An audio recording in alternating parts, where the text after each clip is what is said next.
Now, I'm currently a 28-year-old female, and my name is Marilyn.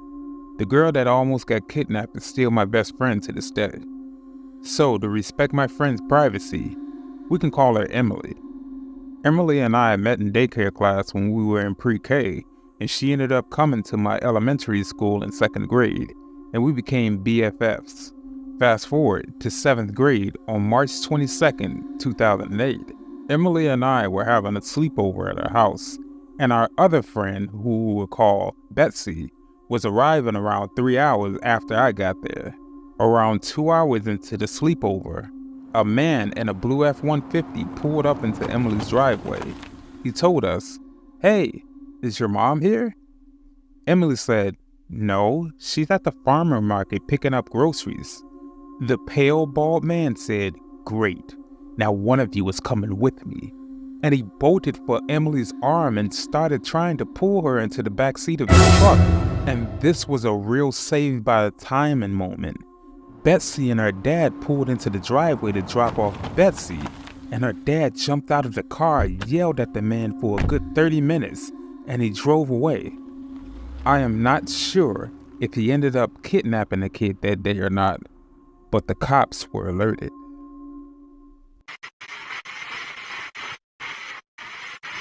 I was 22 years old, living on my own for the first time when this happened in the mid-90s. I just gotten off of work around 11 p.m. To reach my apartment building, I could either walk on a sidewalk, lit with street lamps, decently trafficked, or cut through this communal garden, pitch black, set back from the street. I saved about 1 whole minute of walking time by cutting through the communal garden, but being young and stupid, a lot of times I took the shortcut. That night, I got a weird feeling not to take the shortcut. I kept to the sidewalk, but there was no one else around. When I got past the garden, all of a sudden, this large man pops out from the exit path. There was no way he could have been in front of me or just behind me as I was walking. I would have noticed him. The only logical explanation was that he had been hiding in the pitch-black garden. A drunk who had been sleeping it off? Nah, my body was screaming at me to get the hell out of there. I began walking faster. My dad had taught me to always carry my keys in my fist with one key pointed out in case I needed to punch someone. So I had that. But I'm 5'4" and probably weighed 110 pounds. This guy was tall and big. My only chance was to outpace him. I'm speed walking at this point and I feel him matching my pace, getting closer. I'm breathing heavily. I feel this angry energy coming off of him, but my apartment building is right there. So I put on a burst of speed. When I reach the entrance, 2 people are leaving and hold the door for me. And him. I don't know why I didn't tell them that I thought this guy was following me. My mind froze. I was just trying to get into my apartment. Plus, I was trying to rationalize it. Maybe he was just visiting someone in the building. Maybe it was all just a coincidence. Don't be paranoid. Besides, it only took a couple of seconds for them to get out of the door. I had missed my chance. I'm climbing the stairs as fast as I can. It's a 3-story building and I live on the 3rd floor. He's climbing the stairs too, still right behind me. I get to my floor, which has 4 apartments to the right, which is where I live, and 4 on the left. I pass by 1 or 2 apartments and he's still right behind me. I stop at apartment 3, where I live, and he stops in front of apartment 4, where I know he doesn't live. He hasn't said anything, just breathing hard. And I think there's no way I'm gonna open up my apartment door and have him push me inside and rape me or worse. He also hasn't knocked on the door of apartment 4. Worth noting is that the apartments are U-shaped, with mine and my neighbor's door being very close. So I bang on my own door as loud as I can, but yell my neighbor's name. "Hey Kevin, let me in." Not his real name. This startles the guy. Even more so when my own apartment door doesn't open, but Kevin's does.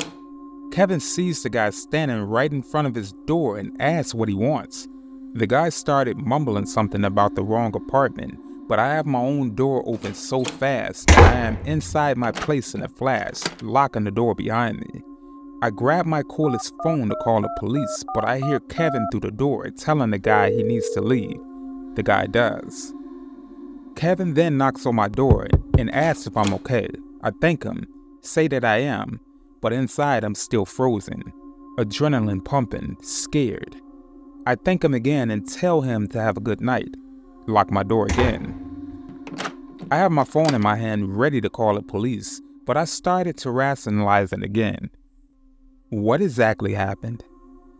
A guy followed me home and then said he had the wrong apartment? Are the cops going to care about something minor like that? I try to calm myself down, but I'm also berating myself. Why didn't I run the instant I felt him following me? Why didn't I tell the people we passed when the front door opened that I thought I was being chased? Worst, why didn't I tell Kevin the second he opened his door and saved me? He could have let me inside of his apartment and we could have called the cops together. But because of my stupidity, everything felt so ambiguous and I was questioning myself. A few weeks later, I'm visiting my grandparents and my grandfather is reading the paper. He tells me that a woman was raped inside of an apartment building across the street from mine. It was the same guy. He had multiple convictions for sexual assault and had recently been released on parole.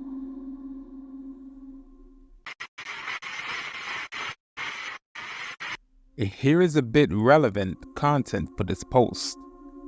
I grew up about 15 miles outside of downtown Portland in a semi-rural area.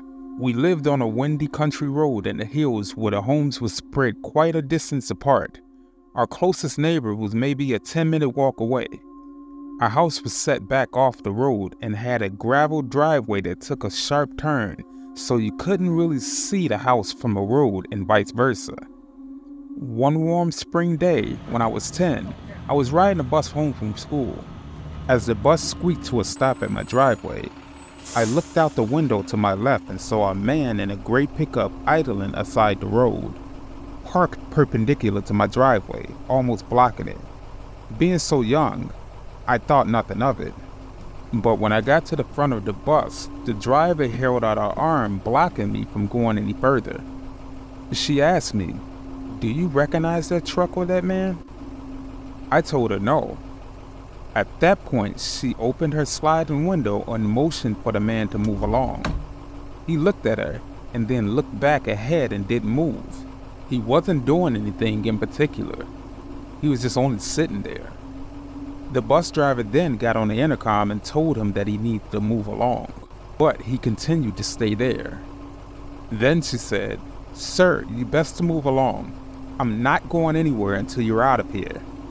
He finally left, and after a few minutes, the bus driver let me out, and she said that she would wait several minutes for me to get up to my driveway to my home. I told my mom what happened as soon as I got home, and the next morning she came with me to catch the bus and thanked the bus driver. I believe she gave her some sort of gift, but I'm not exactly sure. After that incident, my mom and stepdad hollowed out a section of the trees at the end of the driveway as a hiding spot. In that spot, my siblings and I could watch the road while waiting for the bus in the mornings, while no one could see us. Anyway, this incident gives me chills when I think back. If my bus driver hadn't been so vigilant in looking out for me, and if that man in the pickup truck had been up to no good, I would have been a goner. Right after my driveway, there is a sharp turn and a steep downhill, and the bus would have been out of sight within seconds. There would have been no witnesses.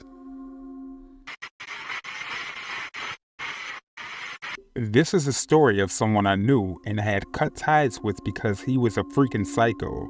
The first half would be to add context as to why I cut him off, and the second half is what makes this let's not meet. I don't know if he uses Reddit, so I'll omit ages and locations.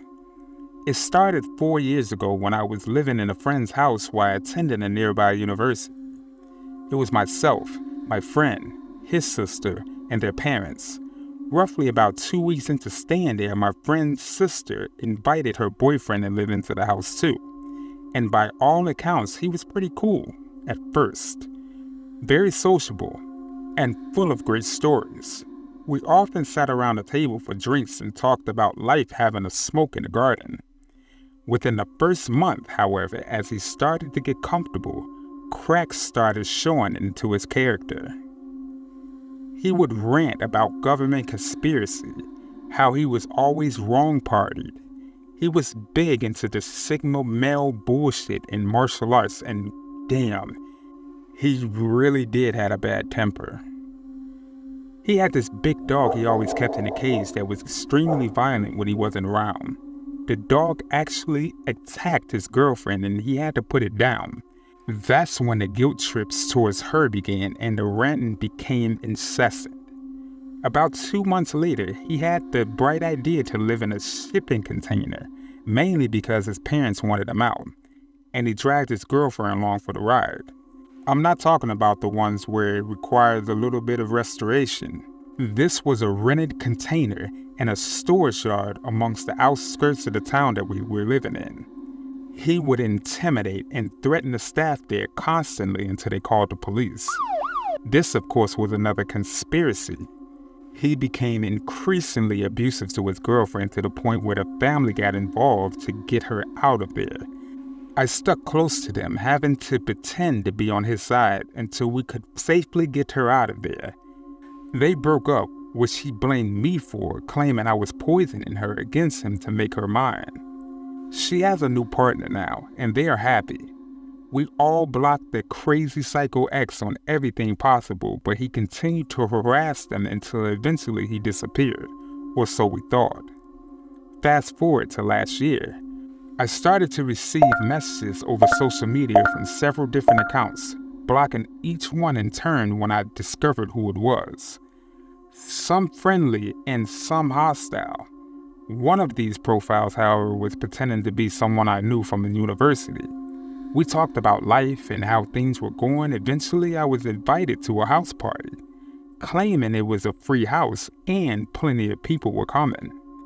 I booked the time off, made my plans, and kept talking to the friend coming up to the date of the party. I mentioned to my friends and sister, and she was interested in going herself, until I mentioned the address and she panicked. The address in question was a property belonging to the crazy ex-father that was scheduled for sale. I waited until the party and called the police to check the property, claiming a suspected break-in. They found 5 people there, including the ex. Parked out front was a butcher's van equipped for food storage and a collection of knives, hammers, and rope. I'm so glad I didn't go. Would you like some candy? Good evening, everyone. This is Yuri K, and this is the end of the video. Please leave a comment and let us know your opinions on the matter. If you happen to like this content, please check out our other videos. Make sure you like and share amongst your friends and family to help our community grow. You happen to be new to this channel? Please make sure you subscribe. It's free and you can always change it in the future. You have some terrifying story suggestions? If so, make sure that you send it to my email, fearofthedarkstories@gmail.com, and I'll feature it in a future segment. But you guys stay safe out there, and remember to always be afraid of the dark.